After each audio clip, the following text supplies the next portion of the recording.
As you know, Eve can handle various aspects of your courses, from booking onto courses to certifying through Pick Online, etc.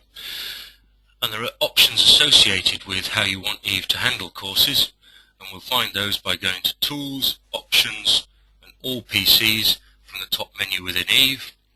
And then if we go to the Courses tab of these options, let's have a look at what those are. First of all, for the way that your course formats will appear on your calendar and the timetables you can print and email to customers, we've currently got set here that the format, and these are the ones I'd recommend to use, is the prefix and the short date. The prefix is the prefix you've given to the course type in data course types, such as OW for open water, AOW for advanced open water, etc. And the short date format here for the start date would mean that if this were the 7th of July, then the short date would appear 0707 followed by the year, the 2 digits for the year, 13, 14, 15, etc. To the right of that is when a course is rescheduled with a different start date, would you care for Eve to update that course number, again using these rules? If you would, then check this box. If you wouldn't, uncheck that box. Just underneath that, there is a box here to add interests on course completion. Based on the hierarchy of course types, Eve can automatically add interests. So for example, someone certifying on open water, interests could be added automatically for advanced open water, boat diver, drift diver, etc.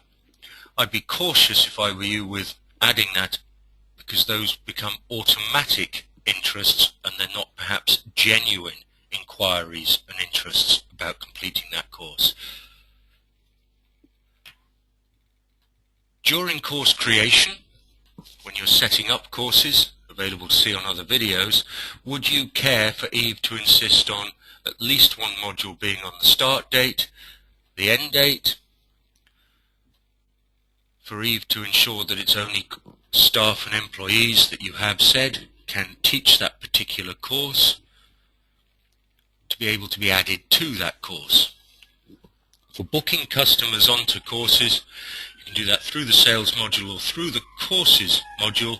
When doing it through the courses module, would you care for the booking wizard that will result in the end being a sales receipt to be the way that you book? If you would, check this box. If you would like to just manually add someone to a course without there being an associated sale, uncheck this box.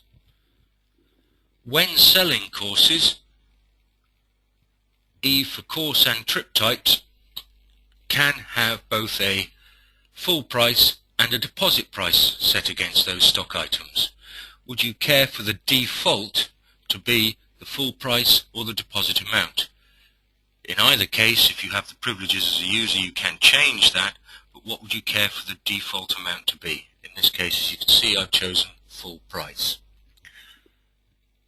If I had set default as this, one of the areas you may wish to check is this show course balance due in the invoice line item notes. So that will show the customer that they've paid a deposit and there's still a certain amount left to pay.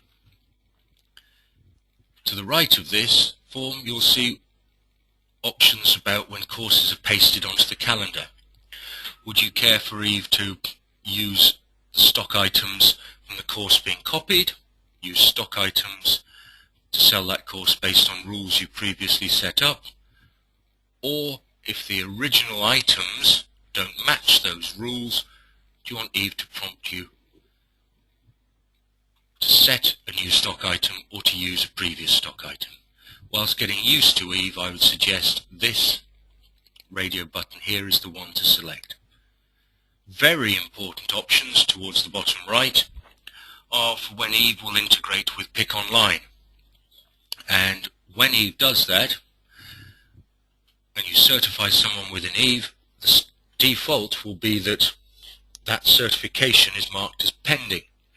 Now clearly there will be times when, rather than this automatic certification through going through a course, completing the course uploading to Pick Online, that you will manually enter a certification into Eve. This may be a diver moving into the area who coming into resort who presents, say, their advanced open water card. Those manually entered certs will usually want to have a status of do not upload so that you don't accidentally enter that cert information into the Pick Online database.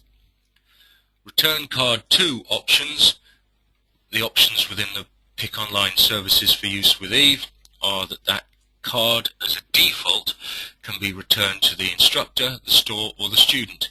Select which you would care to have as your default. Each cert, of course, as you'll see, can have that amended, but that is the default option. Now those are the course options that you need to have a look at when you set up Eve, but also options that you can change as you change your business model or as you start wishing to use Eve in different ways.